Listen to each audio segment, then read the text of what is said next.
Okay, so I know I haven't really uploaded a Mythbusters video in quite a while. Yeah, anyways, so today I'm gonna set a like goal, I've never set this high before, and I don't plan on us really passing this like goal, but if we do, that would be insane. So you know, let's aim for 50,000 likes.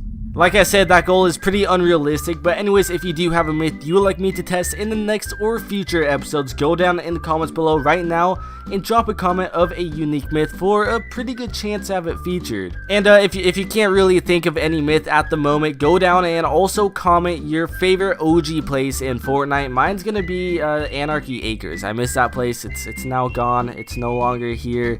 Hopefully it'll be back one day. Anyways guys, without further ado, let's begin today's episode. Jumping straight into the first myth. The first myth is, what happens when someone throws an impulse grenade before you land after being shot out of a cannon? Now this is honestly a pretty cool myth, and the outcome was actually very surprising. Firstly, to do this in game, I gave my friend some impulse grenades. I then placed down a cannon, and it took us a couple attempts to get the most perfect timing that we actually could. But after a couple of attempts with me just launching and him either being off or me being off, we finally timed it perfectly to the point where I was still in the cannonball form, and the impulse grenade did actually affect me in a pretty cool way. Right before I land and when the impulse grenade went off, I was actually still spinning and the impulse grenade exploded, which actually surprisingly launched me back extra far, as if I kind of got shot out of a cannon the exact opposite way, and I was still flying in the ball formation. So this was pretty interesting and something I definitely did not expect. Not going to lie, this was actually one of the coolest myths that I've done. This was actually an outcome that I did not expect. I just kind of thought it would kind of like cancel out the whole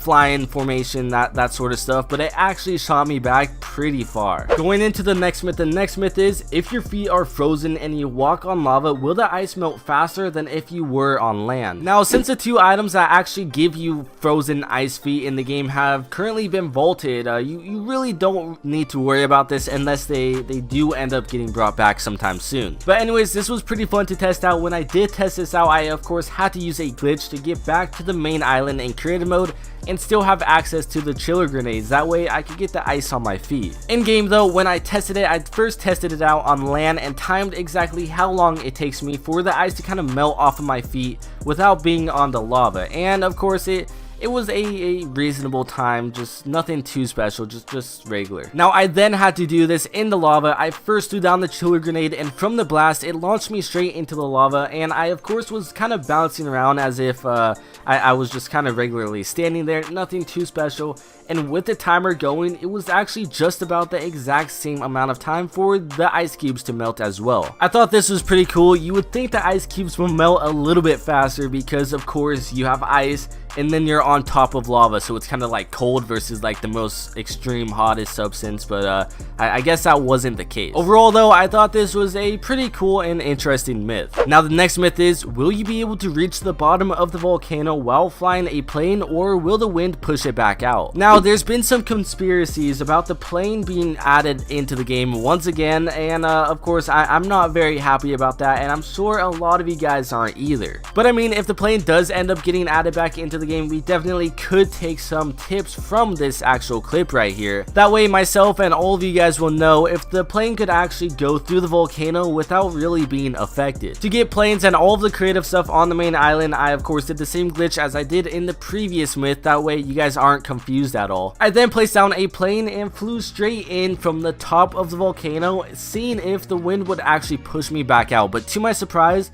the plane just kind of flew straight in as if the wind wasn't even affecting it at all. I was able to fly the plane around as if I was just kind of flying around in the open, but the weird thing is when I did slow the plane down to a complete stop, I landed on top of the lava and it immediately kicked me out as if I was in a golf cart like we saw before. Now when I did fly back down and I did get back into the plane without the engine turning on, the wind was actually affecting me, slowly pushing the plane up and eventually out towards the exit. I thought this was pretty interesting and cool, and at least now we know exactly how the wind deals with the planes in the game. Going into the next myth, the next myth is, if you throw down C4s and someone kills you, then you respawn, will the C4 stay or can you still detonate it?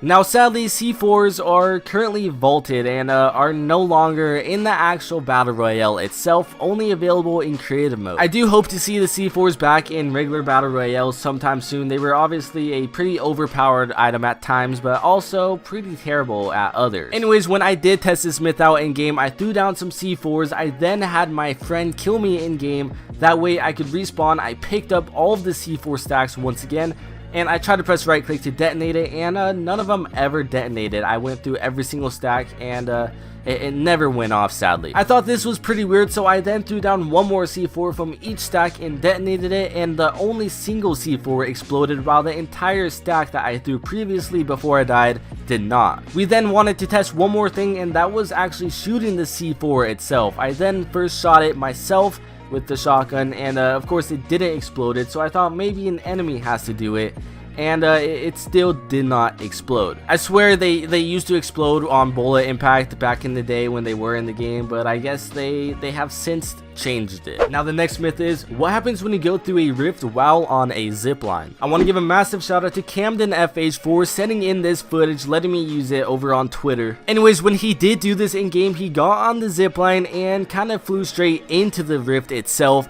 and as you can see, for a split second, the magnet that actually holds you up on the zipline teleports onto his head, then disappears several seconds later. This was a pretty quick and interesting myth. Sadly, nothing too special happens. You don't keep your momentum, you don't get shot forward, you just go up in a rift as if nothing really happened, just the magnet is floating above your head. The next myth is, what happens when the two final players die to an enemy trap at the exact same time? Now this myth has been requested by so many of you guys several times. It's always been a top comment whenever anybody really comments it.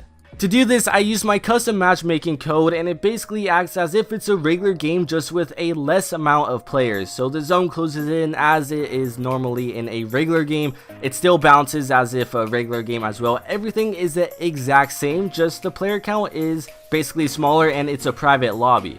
To do this, I had my second account place down the spike trap. We then killed that account. That way, he was the one who kind of was in charge of it, and it would kind of trap both of us at the exact same time, still dealing damage and such. I then baited out the spike trap. That way, we could get in the box and have it kind of go out at the exact same time and possibly deal damage to both of us.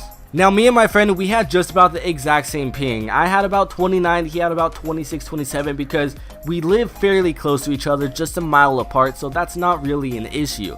To our surprise though, the trap is basically a 50-50 chance. I believe it's kind of really off of ping wise, but of course I was a little bit farther away and it still killed me when he was clearly the closer one to the trap. Now we wanted to take this whole idea of joining a game to a whole nother level, so we tested out a few more ideas. We basically built a massive platform, that way we could land at the exact same level of height, and built us up, of course, a very high platform up top. That way we would fall from the exact same distance. We then shot out the entire platform, that way we would fall at the exact same time, and to our surprise, it still is kind of like another 50-50 chance. On his screen, it showed that he was falling way quicker than me, but on my screen, I was falling way quicker than him. I believe all of this revolves around the ping that you have. If you have a higher ping, then you're obviously more likely to lose. We tested this one more time, but this time we fell into the ocean, and of course the same outcome was the exact same. It's still kind of like a 50-50 chance. You can't really draw a game unless you're in creative mode, and you kind of end the match with both of you guys alive. Of course it will show the battle royale, victory royale, but of course it says a draw, so that was a little clickbait. Anyways, I hope you enjoyed today's video. If you did, make sure to leave a like and also subscribe if you are new to the channel. Make sure to drop a comment down below of a unique myth for me to test in the next or future episodes. And also, if you do want to be featured in a Mythbuster episodes yourself, join my Discord at discord.gg/Nexiph, and I usually send announcements when I do need some help, so you'll have a pretty good chance of being featured if you are active. Make sure to join the Discord and come say what's up to me in the voice chat channels. I'm in there all the time, and I will see you guys next time.